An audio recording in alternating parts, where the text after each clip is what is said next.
杨子化身唐朝贵妇，穿越千年的风华。纵观历史，唐王朝是中华文化中的一笔宝贵财富，它以其开放、包容和繁荣的形象而闻名于世。今天，通过电视剧《国色天香》，我们又一次感受到了那个年代的魅力。当代影星杨紫凭借其精湛的演技以及对角色的深刻理解，成功塑造了一位唐代贵妇的形象。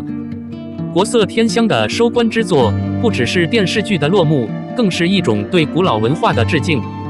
杨紫在该剧中的造型，从发髻到服饰，从妆容到表情，无一不透露出唐代的华丽与大气。每次出现，都让人有一种穿越时空的错觉，仿佛看到了唐代女子的高贵与自信。唐代是中国历史上的黄金时代，它不仅在政治、经济、军事上达到了前所未有的高度，而且在文化、艺术、科技等领域也取得了辉煌的成就。唐代的开放政策吸引了来自世界各地的商人、学者、僧侣，形成了多元文化交融的盛况。诗人李白、杜甫、书法家颜真卿、画家吴道子等一大批文化巨匠的涌现，使得唐朝的文化艺术达到巅峰。长安城作为当时世界上最大的城市之一，成为了全球文化交流的中心。电视剧《国色天香》通过细腻的故事情节和精美的制作，再现了唐代的辉煌与魅力。杨紫饰演的唐代贵妇，既有古典美人的风姿绰约，又不失现代女性的独立与自信。她在剧中通过一系列复杂情感的表达，让观众深刻体会到唐代女性的智慧与坚韧。杨紫的表演自然流畅，她不仅仅是在饰演一个角色，更是在与历史对话，与观众共鸣。该剧的制作团队也功不可没，他们通过考究的服装设计、精致的布景和细腻的道具，力求还原唐代的真实风貌。每一个细节都经过精心打磨，力求完美呈现。剧中的宫廷建筑、街市景象、风土人情，无不展示出唐代社会的繁荣与多彩。观众在观看过程中，不仅是欣赏一部影视作品，更是在进行一场文化之旅，感受到唐代的辉煌与魅力。总的来说，《国色天香》不仅是一部优秀的电视剧作品，更是一部生动的历史教科书。通过它，我们能够更加深刻地理解和欣赏唐代这一中华文化的瑰宝。杨紫的精彩演绎以及整个剧组的辛勤付出，让这部剧成为了当代影视作品中的一颗明珠，照亮了历史的长河。从曝光的照片来看，杨紫穿着一身华丽的汉服，头上戴着闪闪发光的头饰，画着精致的古典妆。她一笑一颦，一举手一投足，都是故事，引人好奇。这种造型既表现了唐代女子的外在美，又表现了内在的力量与智慧。杨紫在《国色天香》中对唐代贵妇的诠释是一种深刻的历史诠释，这不仅仅是一种表演，更是一种文化和精神的传播。从她的演出中，我们能看到唐代妇女的独立、坚强、聪慧，这对当今社会仍有很大的借鉴意义。唐代是中国历史上一个极其辉煌的时期，那个时代的女性不仅在外貌上追求精致优雅，更在思想上展示出独特的智慧和力量。杨紫在剧中的表现，通过她的眼神、动作和台词，把这种内在的力量与智慧表现得淋漓尽致。她不仅仅是在演绎一个角色，更是在向观众传递一种文化和精神的力量。杨紫的成功不仅在于她的演技精湛，还在于她对角色的深刻理解和投入。她用心去感受唐代女性的生活方式、思想感情，并将其融入到自己的表演中。这样的表演让人感到真实和感动，让人仿佛回到了那个充满魅力的时代。杨紫的造型设计也是这部剧成功的重要因素之一。华丽的汉服、精致的头饰、典雅的妆容，无不透露出唐代的华美与庄重。这些造型不仅是外在的美丽，更是对唐代文化的深刻理解和呈现。每一个细节都经过精心的设计和打磨，力求还原历史的真实风貌，让观众在视觉上和心理上都得到极大的满足。在现代社会，杨紫所诠释的唐代女性形象依然具有重要的现实意义。她们的独立、坚强、聪慧，正是当代女性所追求的品质。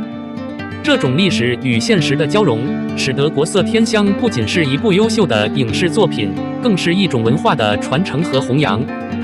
总的来说，杨紫在《国色天香》中的表现，不仅展现了她个人的演绎才华，也为我们提供了一个理解和欣赏唐代文化的窗口。通过她的表演，我们不仅看到了唐代女性的外在美，更感受到了她们内在的力量和智慧。这种文化的传递和精神的弘扬，是《国色天香》留给我们的宝贵财富。《长相思》第1季的成功，仿佛还在昨日。它以独具匠心的剧情、精雕细琢的制作以及演员们精湛的演技，在观众心中掀起了一股追剧狂潮。无论是跌宕起伏的故事线，还是每个角色的深刻塑造，都让人难以忘怀。然而，让人意想不到的是，仅仅几个月的时间，第2季却遭遇了口碑滑铁卢，从万众期待到群嘲一片，不禁让人唏嘘不已。首先，第2季在剧情上的改动是引发争议的主要原因之一。相比第1季紧凑而逻辑严谨的剧情，第2季显得有些松散和脱节。一些原本深受喜爱的角色设定被大幅改动，使得故事线变得生硬且缺乏连贯性。观众对于这种不合理的改编表示失望，认为编剧在处理续集时未能保持应有的水准，导致剧情走向失去了原有的魅力。其次，制作质量的下降也是导致第2季口碑不佳的关键因素。第1季中，精美的服装、逼真的特效以及细致的布景都让观众眼前一亮。然而，第2季在这些方面明显不如前作。服装和布景的粗糙处理、特效的简陋，以及一些场景的重复使用，都让观众感到制作团队的敷衍和偷工减料。观众对制作质量的高期待未能得到满足，自然会产生强烈的反差感和失望情绪。此外，演员们的表现也未能延续第1季的高水准。部分主演由于档期原因未能全程参与拍摄，导致一些重要角色由新人替代。这些新演员虽然努力，但由于经验不足和角色理解的局限，无法完全展现角色的深度和复杂性。观众对于这些角色的感情依赖无法得到延续，使得整体观感大打折扣。面对这些问题，制作团队需要认真反思和改进。首先，在编剧方面，需要更加尊重原作和观众的期待，保持剧情的连贯性和合理性。其次，在制作上，要保持一贯的高标准，不应因时间或预算问题而降低质量。此外，对于演员的选择和协调，也需要更为谨慎和周全，确保每个角色都能得到恰如其分的诠释。总之，《长相思》第2季的口碑滑铁卢，给了制作团队一个深刻的教训。观众的期待是一把双刃剑，它既是动力也是压力。只有在剧情、制作和表演等各个方面都做到精益求精，才能不辜负观众的厚爱，延续第1季的辉煌。希望在未来的作品中，制作团队能够吸取教训，带来更加精彩和动人的故事。胡歌、杨紫主演的电视剧《生命树》近日引发了广泛热议，网友们纷纷质疑2位主演的气质是否适合出演扶贫题材的作品。据了解，这部剧讲述的是青藏高原扶贫的故事，由知名制作公司正午阳光出品。正午阳光以其精良的制作和深刻的剧情著称，此次的目标显然是打造出如《山海情》《人世间》那样具有高度影响力和口碑的作品。胡歌和杨紫是当今中国娱乐圈炙手可热的演员，2人在多个领域都有出色表现。然而，部分网友认为，胡歌和杨紫的都市气质与青藏高原的贫困地区不太契合，担心他们无法充分展现出角色的真实感和厚重感。这样的质疑在一定程度上反映了观众对扶贫剧真实性和代入感的高期待。首先，胡歌一直以来以其深沉稳重的形象和细腻的演技受到广泛认可。他在《伪装者》《琅琊榜》等剧中的出色表现赢得了观众的喜爱。然而，青藏高原的环境和角色设定对于他来说是一次全新的挑战。能否在高原的自然环境中展现出扶贫干部的坚韧和奉献精神，将成为胡歌的一大考验。杨紫作为新生代演员的代表，以其灵动的表演和多变的角色形象备受瞩目。从香蜜沉沉烬如霜到亲爱的、热爱的，他展示了极强的角色塑造能力。然而，扶贫剧需要的不仅是表演的灵动，更需要沉淀和内心的力量。杨紫能否在生命树中展现出这种内在的力量，也引起了观众的关注。对于正午阳光来说，制作生命树无疑是一次大胆的尝试。正午阳光以其对细节的把控和对现实题材的深刻挖掘而闻名，相信他们会在剧本创作、角色设定和场景选择上投入大量心血。正午阳光在《山海情》和《人世间》等剧中的成功经验，或许能为生命树的创作提供有力支持。总的来说，虽然胡歌和杨紫的气质是否适合扶贫剧引发了广泛讨论，但这也恰恰说明了观众对这部剧的高度关注和期待。演员的选择只是成功的一个方面，更重要的是剧情的打磨和情感的传递。希望生命树能在正午阳光的精心制作下，呈现出一部感人至深、引人共鸣的扶贫剧。无论是胡歌还是杨紫，都有机会在这部剧中展现出自己新的突破，打破质疑，赢得观众的认可。杨紫作为流量小花，演技在90后小花里确实不错，但她的优势主要体现在古装偶像剧里。然而，就算在古偶剧里，杨紫的表现也开始让人质疑了。《长相思2》上线后，评分下降。第一季宣传的那些名场面，到了第二季只剩下尴尬。杨紫歇斯底里、大吼大叫的表演方式，已经让观众产生了审美疲劳。这不是杨紫的演技太差，而是她这些年演古偶剧演习惯了，情绪表达变得套路化。杨紫在古装偶像剧中的成功，很大程度上得益于她灵动的表演和对角色的深刻理解。她在《香蜜沉沉烬如霜》中塑造的紧密一角，给观众留下了深刻的印象。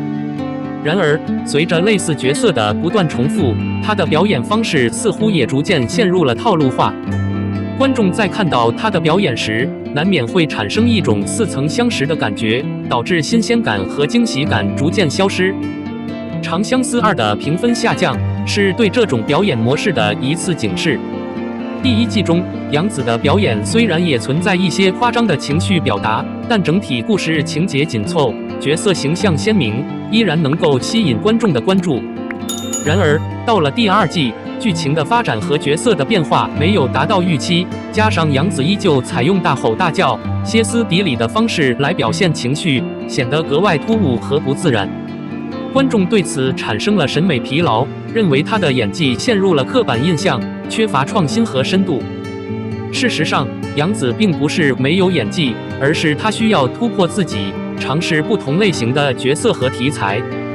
在古装偶像剧之外，还有许多其他题材的影视作品可以让她发挥更多的演技。例如，现代都市剧、历史剧，甚至是悬疑剧，都可以成为她新的尝试方向。通过不断挑战新的角色，杨紫可以摆脱目前的表演困境，展现出更为多样化的表演风格。与此同时，制片方也需要在角色设定和剧情编排上多下功夫，避免简单的依赖演员的流量和固定的表演套路。只有在剧本和制作上做到精益求精，才能为演员提供更好的发挥空间，进而提升整体作品的质量和口碑。总的来说，杨紫在古装偶像剧中的表演优势虽然显著，但也面临着表演方式固化的挑战。《长相思2》的口碑滑坡是一个警示，提醒她需要不断突破自己，尝试新的角色和题材，才能保持演艺生涯的持续发展。希望杨紫能够在未来的作品中展现出更多的演技潜力和多样化的角色魅力，赢得观众的认可和喜爱。无论是外形还是演技，离开古装偶像剧舒适圈的杨紫，都让观众觉得不太放心。因此，杨紫能不能在生命树中摆脱偶像剧的表演套路，真的很难说。这部剧讲述青藏高原扶贫的故事，剧本是大女主戏。虽然正午阳光最擅长的是群像戏，但胡歌给杨紫做配的可能性不大。如果胡歌只是客串，那这部剧的吸引力就会大打折扣。目前网上流传的各种消息里，杨紫的番位都在胡歌前面，后面还特意加一句不涉及番位。这种操作让人看不懂，增加了观众的疑惑和不安。实际上，番位问题在国内影视圈一直是敏感话题，往往影响着观众对一部剧的期待值和初始评价。杨紫和胡歌完全是两个不同路子的演员，他们的表演风格和角色塑造都有很大的差异。胡歌以其深沉稳重的形象和细腻的演技广受赞誉，而杨紫则以灵动和多变的角色形象闻名。当这两位演员合作出演一部涉及扶贫题材的正剧，观众自然会产生疑虑，担心他们的风格不协调，影响整部剧的观感。很多网友看到这个组合，不仅不期待，反而不看好，这也反映了观众对演员搭配和剧本设定的高度关注。胡歌和杨紫的搭档，如果不能在角色和剧情上找到合适的平衡点，确实容易给人一种别扭的感觉。正午阳光需要在剧本创作和演员协调上花费更多心思，确保每个角色的合理性和真实性。然而，这种质疑也未必全是坏事。他提醒制作团队需要更加谨慎和精细，确保剧情和角色设定的合理性和深度。对于杨紫来说，这也是一次重要的突破机会。她需要在这部剧中展现出更为多样化的演技，摆脱以往的偶像剧套路，用更深沉和内敛的表演来打动观众。总之，生命树的成功不仅取决于剧本的质量和制作的精良，更需要杨紫和胡歌两位主演的默契配合和出色表现。观众的质疑和不安也反映了他们对这部剧的高度期待。希望杨紫能够抓住这个机会，挑战自我，展现出更多元化的演技魅力。同时，胡歌的深厚表演功底也能为整部剧增色不少。唯有如此，这部剧才能真正打动观众，赢得口碑和收视双丰收。